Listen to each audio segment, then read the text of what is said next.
берүү боюнча коомдук тыңдоо өтөт. Коомдук тыңдоо Қазақстан Республикасынын экологиялык кодексине сәйкес ортаны дамытуу баскармасынын маманы боламын. Қазір коомдук тыңдоонун катчысын сайлабасак, кимге кандай усунус бар? Катчы ким болот? Катчыны мен эко-инновация жоопкерчилиги серіктестігінің экологы Акылбекова Гүлназ катчы болсам, каршылыктарыңыз жоқ па? Жоқ, қарсылығым жоқ. Онда каршылык жок болсо баяндамачыга сөз берейик. Рахмет. Қоғамда жиналысқа қатысушылар. Мен есімім Акылбекова Гүлназ, осы эко-инновация жоопкерчилиги серіктестігінің экологы боламын.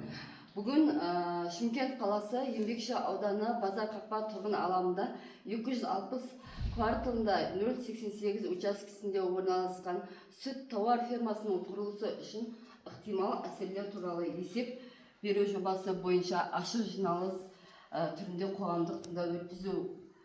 Сүт тауар фермасы құрылысы үшін ықтимал әсерлер туралы есеп беру жобасы, қоршаған ортаға эмиссиялардың нормативтері жобасы, қалдықтар